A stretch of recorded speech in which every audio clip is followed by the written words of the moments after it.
On Irwin Allen's Lost in Space, the 1960s science fiction series, the robot was an American-made factotum with a torso like a beer keg, limbs like aluminum ducts, and the verbal ability of a liberal arts student. His counterpart on the new Netflix remake of the endearing classic is an extraterrestrial noble savage with the exoskeleton of an H.R. Geiger beast, the heart of a Steven Spielberg empath, and a vocabulary limited to a catchphrase addressing his 11-year-old companion, Danger, Will Robinson. The technology has evolved to suit the anxieties of the age, as is the nature of the mission, which goes awry and brings the Robinsons to settle on an uncharted planet.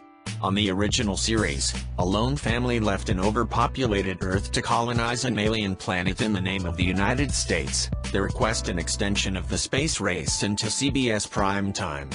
On Netflix, the Robinsons join a meritocratic elite escaping Earth due to an extinction-level chunk of mass hurtling in their direction, a general metaphor for apocalyptic terror. John Robinson, Toby Stevens, is a workaholic Marine distinguished by a truck commercial ruggedness. His wife is Maureen, Molly Parker, an aerospace engineer representing the breed of glossy-haired supermoms who condescend to partner with gruff pragmatists for our entertainment. Estranged on Earth, the couple achieved a tentative reconciliation once it became clear that her plan to move the kids to the vicinity of Alpha Centauri would breach his visitation rights. "You want to take the kids away from me," he says. "You already left," she replies. Such rote emoting takes up conspicuous space in the earliest of these 10 episodes. The show is eager to establish Maureen's mission directive of saving her family. Lost in Space offers action melodrama on the subject of child rearing while also pitching an all-ages adventure tale. The Robinson daughters, the assiduous Judy, Taylor Russell, and the impassioned Penny, Mina Sundwall, lay on repartee with the perky surliness of characters from a Nickelodeon sitcom. "Probably shoulda read the fine print before I launched into space," Penny says, greeting an early complication with the first of many lines inflected with a comprehensive eye roll. At times, the show plays like an adaptation of a middling young adult novel. It shambles to pander, as when Judy, attempting a salvage mission, becomes trapped just under the surface of a sea that freezes over before our eyes. One hand extends its grasp with textbook picturesque poignancy as she runs short on oxygen, her lips glossed in a shade that pairs perfectly with her eyeshadow. The series' thoughtful approach to the lingering trauma of mishap provides some recompense for its gimmickry. Meanwhile, Will, Maxwell Jenkins, in an early exploit, befriends a robot and brings his new protector home to meet his skeptical parents. The initial meeting is not entirely credible, because Will is sitting on a tree limb, surrounded by a forest fire, and whimpering stoically. Many boys his age would fail to show such composure if denied a Gatorade. This fantasy may encourage lads of the home to imagine themselves imperturbable, which is not to say insensitive.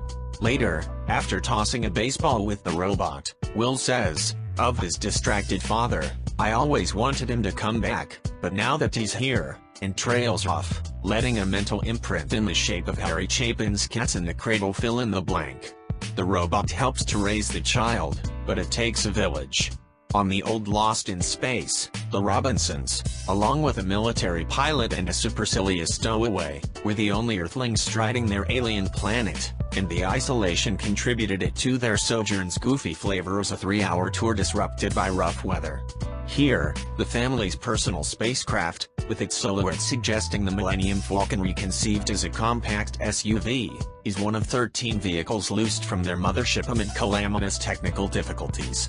The community within this accidental settlement, with a scruffy rogue here and an officious chieftain there, brings to mind the many otherwise forgotten fantasy shows that conveyor belted to television after the success of ABC's Lost.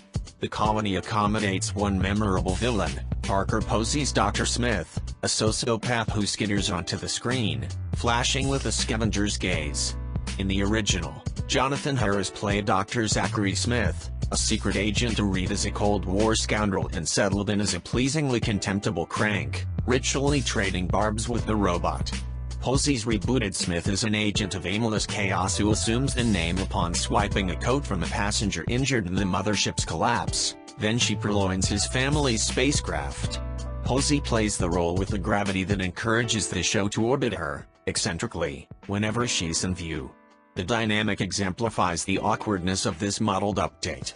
Charging in several directions at once, it asks the viewer to imagine efforts to secure a proud future for humankind, but it seems most vital when painting depraved schemes to survive.